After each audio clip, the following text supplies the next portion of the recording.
Hello learners, today we will study about contingent contracts. According to section 31 of the Indian Contract Act, a contingent contract is a contract to do or not to do something if some event collateral to such contract does or does not happen.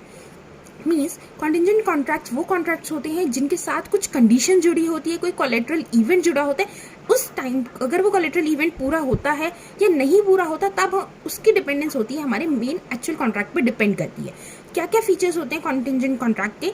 The promise is based on uncertain event. जो promise है वो uncertain event पे depend होना चाहिए. ऐसा event जो possible है भी, मतलब वो काम हो भी सकता है और नहीं भी हो सकता.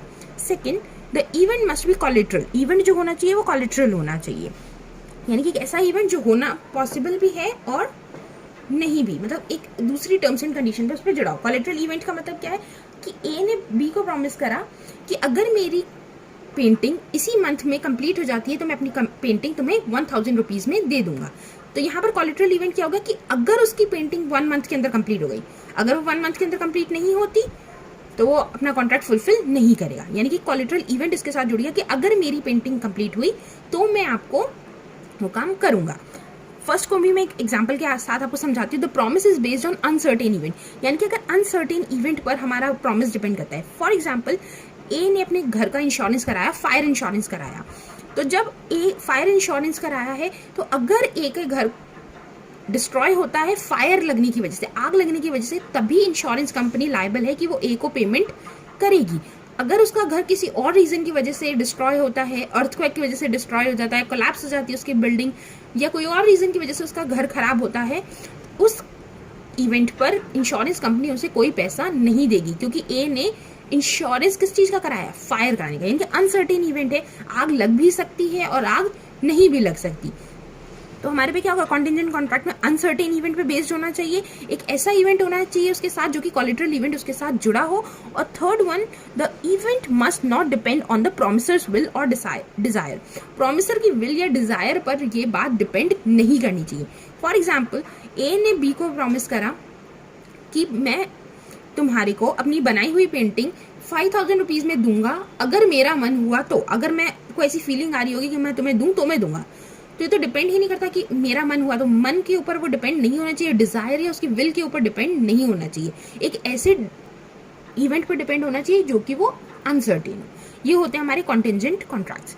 Rules for enforcing contingent contracts. क्या रूल्स होंगे जिसके थ्रू हम इन्फोर्स कर सकते हैं कि कॉन्टिजेंट कॉन्ट्रैक्ट्स को फॉलो किया जाए, उन्हें वैलिड माना जाए? सबसे पहले, contract enforceable on the happening of the future uncertain event. जो फ्यूचर अनसर्टेन इवेंट अगर हो जाता है तब उन्हें अपना कॉन्ट्रैक्ट को फुलफिल करना होगा, क्योंकि वो कॉन्ट्रैक्ट वैलिड है.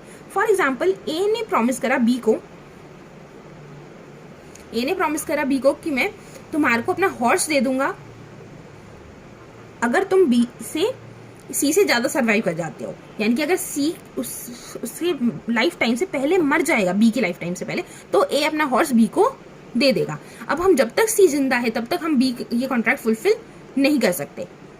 सिर्फ तभी पॉसिबल होगा जब सी की डेथ हो जाती है और बी उसको परचेज कर लेगा. एक बार मैं दोबारा से एक्सप्लेन कर रही हूँ इसी एग्जांपल को कि ए ने बी को कहा कि मैं तुम्हारे को अपना हॉर्स सेल कर दूंगा अगर तुम सी से ज्यादा सरवाइव कर जाओगे. यानी कि सी की जब तक लाइफ टाइम है, सी जब तक जिंदा है, तो उस टाइमिंग पर बी ये कॉन्ट्रैक्ट फुलफिल नहीं हो सकता कि अनसर्टेन इवेंट है. लेकिन अगर उन अनसर्टेन इवेंट के बीच में ही सी की डेथ हो जाती है तो ए को अपना कॉन्ट्रैक्ट बी को फुलफिल करना पड़ेगा, यानी कि ए को अपना हॉर्स बी को देना पड़ेगा. Second, contract enforceable on non happening of a particular event. अगर हमारा एनफोर्सेबल होगा, अगर नॉन हैपनिंग कोई काम नहीं होता है उस टाइमिंग के बीच में, तब भी हमारे को वो कॉन्ट्रैक्ट एनफोर्स करना पड़ेगा.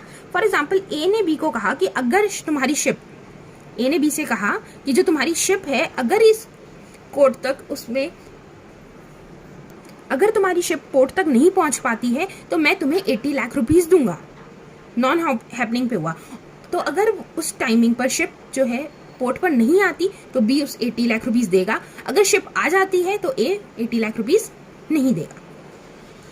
Third, impossibility of future conduct of a person. अगर इम्पॉसिबिलिटी हो जाती है कि वो पर्सन, उसको पॉसिबल ही नहीं है कि वो उस काम को कर सके एक पर्सन के लिए. फॉर एग्जाम्पल, ए ने बी को कहा कि अगर तुम सी से मैरिज कर लोगे तो मैं तुम्हें 1 करोड़ रुपीस दूंगा.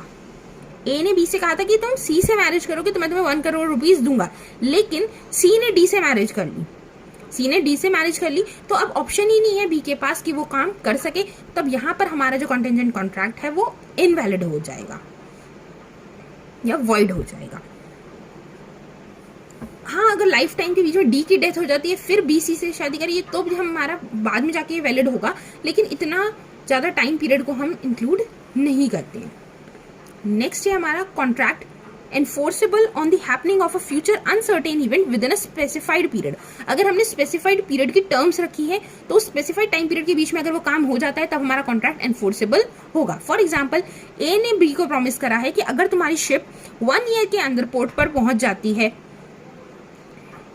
तो मैं तुम्हारे को 1 लाख रुपीस दूंगा। अगर मेरा सामान सही की सही शिप पहुंच जाती है 1 ईयर के अंदर तो मैं तुम्हारे को वो काम 1 लाख रुपीस दूंगा। और शिप 1 साल के अंदर ही आ जाती है तब ए को बी को 1 लाख रुपीस देने होंगे, और अगर वो नहीं आती तब हमारा कॉन्ट्रैक्ट वॉइड हो जाएगा।